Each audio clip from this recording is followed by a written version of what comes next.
안녕하세요. 토픽스쿨 안쌤입니다. 한국사회 2의 기본 34과 재산과 법입니다. 첫 번째, 금전거래를 할 때 무엇을 알아두어야 할까입니다. 계약의 의미, 금전거래란 사람들끼리 돈을 빌리고 빌려주는 것을 가리킵니다. 이런 금전거래를 할 때는 일반적으로 계약을 하게 됩니다. 계약은 사람들의 자유로운 의사에 따라 맺어야 합니다. 또한 계약 내용이 사회 질서에 어긋나는 내용이면 무효가 될 수 있습니다. 금전 거래를 증명하는 서류. 금전 거래를 할 때는 계약 내용을 확인해주는 계약서를 작성하고 각자 서명을 하거나 도장을 찍어야 권리를 보호받을 수 있습니다. 돈을 빌려주었을 때는 돈을 빌려준 사람에게 증거로 차용증을 받는 것이 좋습니다. 또한 빌린 돈을 갚을 때는 돈을 갚은 내용을 증명해주는 영수증을 받아야 합니다. 차용증이나 영수증에는 돈을 거래한 사람의 이름, 주소, 연락처, 거래한 금액, 거래한 날짜, 서명 등이 포함되어야 합니다. 두 번째, 부동산 거래를 할 때 무엇을 알아두어야 할까입니다. 부동산과 등기부 등본. 부동산이란 집이나 땅, 건물 등 직접 가지고 다닐 수 없는 재산을 말합니다. 부동산을 거래할 때 가장 우선적으로 할 일은 등기부 등본을 확인하는 일입니다.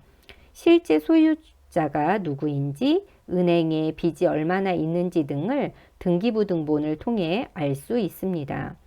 등기부 등본은 법원의 인터넷 등기소 사이트에서도 확인할 수 있습니다.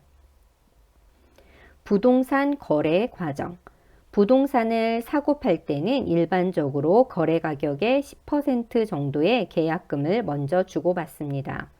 계약금에 이어 중간에 내는 돈을 중도금, 마지막에 내는 돈을 잔금이라고 합니다. 부동산을 빌려주는 것을 임대, 빌려 쓰는 것을 임차라고 합니다. 아파트나 상가를 빌렸을 때는 주로 전세나 월세 방식을 많이 사용합니다. 한국에서는 부동산을 빌려 쓰는 사람, 임차인을 약자로 간주하여 법으로 특별히 보호합니다. 이때 임차인이 법적 보호를 받기 위해서는 반드시 전입신고를 하고 확정일자를 받아야 합니다. 네, 문제를 보겠습니다. 다음에서 계약에 대한 설명으로 옳은 것을 모두 고르시오. 기억, 계약은 사람들의 자유로운 의사에 따라 맺어야 한다. 니은, 계약 내용이 사회 질서에 어긋나는 내용이면 무효가 될 수 있다. 디귿, 개인의 권리를 침해하거나 범죄가 될 수 있는 계약은 허용되지 않는다. 리을, 금전거래를 할 때는 계약서를 작성해야 권리를 보호받을 수 있다. 네, 계약에 대한 설명, 네, 다 맞는 내용입니다. 정답은 4번입니다. 다음 가나에 순서대로 들어갈 적절한 용어를 고르시오. 금전거래를 할 때는 계약 내용을 확인해주는 계약서를 작성하고 각자 서명을 하거나 도장을 찍어야 권리를 보호받을 수 있다. 돈을 빌려주었을 때는 돈을 빌려준 사람에게 증거로 가를 받는 것이 좋다. 또한 빌린 돈을 갚을 때는 돈을 갚은 내용을 증명해주는 날을 받아야 한다. 그래서 가는 차용증, 라는 영수증이 되겠습니다. 부동산에 대한 설명으로 옳은 것을 고르시오. 1번 빌려 쓰는 것을 임대라고 한다. 2번 직접 가지고 다닐 수 있는 재산을 말한다. 3번 거래할 때 등기부 등본을 확인하는 것이 중요하다. 4번 거래 가격의 30% 정도의 계약금을 먼저 주고받는다. 네, 옳은 것은 3번입니다. 빌려 쓰는 것을 임차라고 하고요. 네, 직접 가지고 다닐 수 없는 재산을 부동산이라고 합니다. 거래 가격의 10% 정도를 계약금으로 줍니다. 다음 괄호에 들어갈 적절한 용어를 고르시오. 부동산이란 집이나 땅, 건물 등 직접 가지고 다닐 수 없는 재산을 말한다. 부동산을 거래할 때 가장 우선적으로 할 일은 무엇을 확인하는 일이다. 이것에는 거래하는 토지나 건물에 대한 권리가 누구에게 있는지, 그동안 어떻게 거래되어 왔는지 등이 기록되어 있다. 그래서 부동산의 상태를 확인할 수 있는 것, 이것은 등기부 등본입니다. 5번 다음 가와 나의 대화에서 괄호에 들어갈 용어에 대한 설명으로 옳은 것을 고르시오. 가, 어제 집을 계약하고 왔어요. 이제 제 집을 갖게 된다고 생각하니 기쁘네요. 나, 그럼 당연히 무엇을 확인했겠네요. 아무 문제가 없던가요? 가, 무엇을 보니 그 집과 관련한 빚도 없고 다른 문제도 없어서 안심하고 계약했어요. 네, 여기에서 말하는 괄호는 등기부 등본입니다. 네, 그래서 옳은 것을 골라볼까요? 1번, 인터넷으로도 확인할 수 있다. 2번, 부동산을 거래할 때 마지막에 내는 돈이다. 3번, 거주지를 옮기고 행정복지센터에 그 사실을 신고한다. 4번, 집을 계약한 날짜에 대해 법원이 사실이라고 증명해준 날짜이다.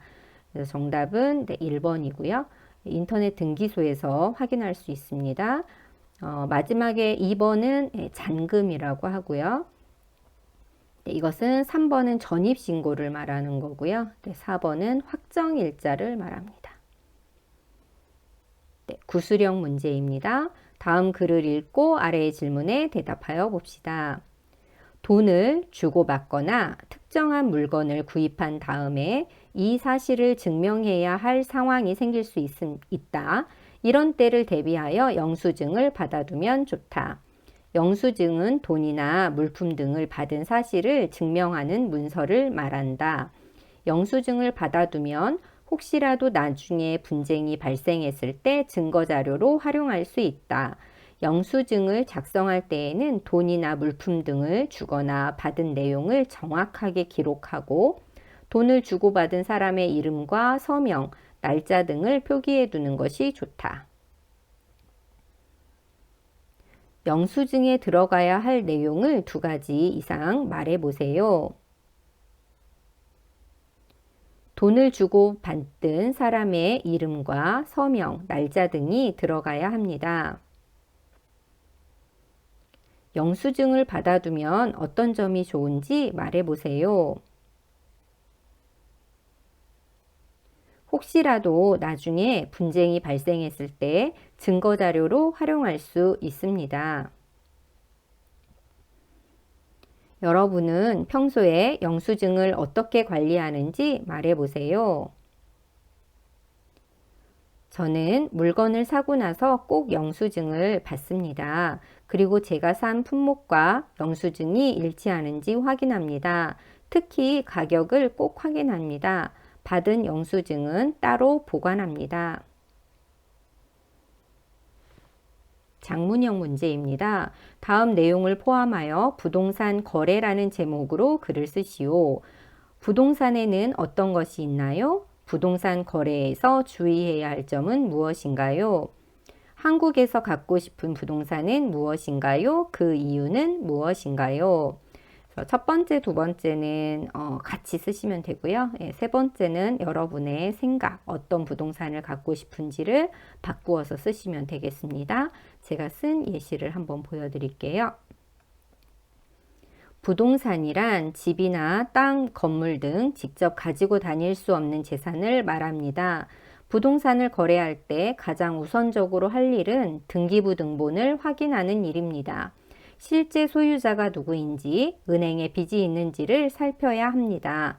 그래서 안전하게 공인중개사를 통해 거래하는 것이 좋습니다. 저는 한국에서 도시 근교에 정원이 있는 집을 갖고 싶습니다. 도시와 근접하면서도 전원 생활을 만끽할 수 있기 때문입니다. 네, 여기까지 34과 재산과 법이었습니다. 여러분 수고하셨습니다.